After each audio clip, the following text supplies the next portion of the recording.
তুরস্কের ড্রোন বাংলাদেশে তৈরি হবে তারই চুক্তি সম্পূর্ণ হচ্ছে কি? এমন খবর দিয়েছে আন্তর্জাতিক ও দেশীয় কিছু গণমাধ্যম।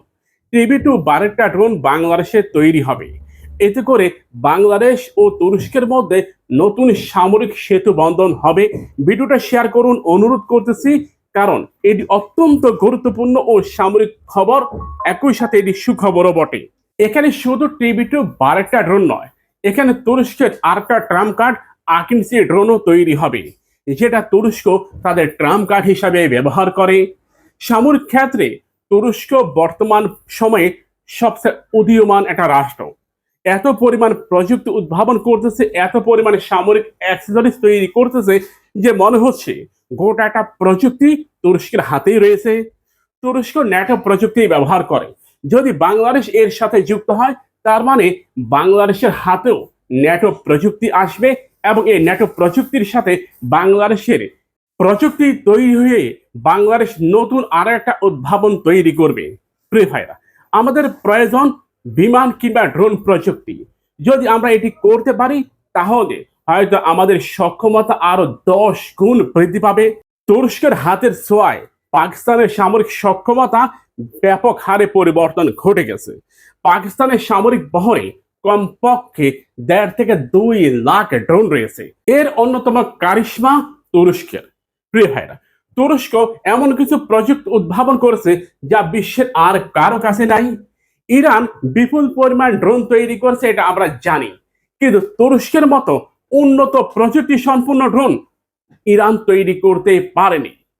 তুরস্কের হাতে মনুষ্যবিহীন একটা যুদ্ধ বিমান রয়েছে, যেটা অনেকটা যুদ্ধ বিমানের মতোই।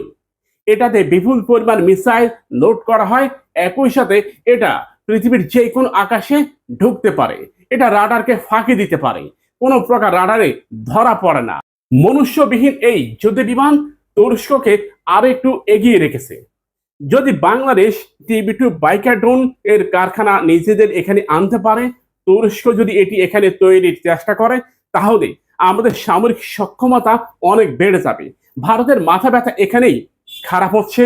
ভারত এটা চেয়েছিল বাংলাদেশের সামরিক সক্ষমতা একেবারে আন্ডারগ্রাউন্ডে থাকবে, এটা কখনোই আলোর মুখ দেখবে না। কিন্তু হাসিনা গভর্নমেন্ট বিদায় নেওয়ার পর ডক্টর মোহাম্মদ ইউনূস ও তারেক রহমান গভর্নমেন্ট যদি এই উদ্যোগগুলোকে বাস্তবায়ন করে, নিঃসন্দেহে সামরিক র্যাঙ্কিং এ বর্তমানে আমাদের অবস্থান 37তম, 37। এই র্যাঙ্কিং থেকে আমরা এক লাফে 25 এর মধ্যে উঠে আসব, যার ফলে আমাদের সক্ষমতা টপ ক্লাসে থাকবে। আর টপ ক্লাসে থাকতে হলে আমাদেরকে একটা সামরিক প্রযুক্তি সম্পন্ন রাষ্ট্রের সাথে আমাদের চুক্তি করতে হবে, সামরিক চুক্তি। ডক্টর মোহাম্মদ ইউনূস মোট 3টি রাষ্ট্রের সাথে চুক্তি করতে চাইছিল। পরবর্তীতে আমাদের যে সচিব যারা আছে, তাদের চাপের মুখে ডক্টর মোহাম্মদ এটা করতে পারেনি। তাই এটা মনে রাখতে হবে, একটা রাষ্ট্রকে এগিয়ে নিতে গেলে অবশ্যই সামরিক চুক্তির বিকল্প কিচ্ছু নাই। আপনি কখনোই ভারত থেকে যে বর্তমানে হিন্দু মুসলিম বাংলাদেশে প্রবেশ করতেছে কাতারে কাতারে লাখে লাখে, এটা ঠেকানোর একটাই রাস্তা, সামরিক চুক্তি। সামরিক চুক্তি যদি আমরা এটা করতে পারি, তাহলে এটা ঠেকানো সম্ভব। বর্তমান বিশ্বে 1 থেকে 20-এর মধ্যে যত রাষ্ট্র রয়েছে, প্রতিটা রাষ্ট্র কোনো না কোনো রাষ্ট্রের সাথে সামরিক চুক্তির ফলেই তাদের সামরিক র্যাঙ্কিং এতদূর এসেছে। আপনি অর্থনৈতিকভাবে যদি সর্বোচ্চ পর্যায়ে পৌঁছাতে চান, তাহলে আপনাকে সামরিক চুক্তি করতে হবে।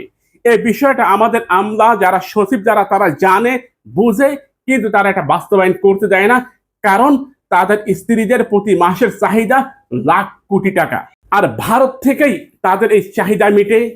প্রিয় ভাইরা, জাপান এত উন্নত, আমেরিকার সাথে তাদের সামরিক চুক্তি রয়েছে, সুইজারল্যান্ডের সাথেও আমেরিকার সামরিক চুক্তি রয়েছে, তাই চুক্তি করতেই হবে।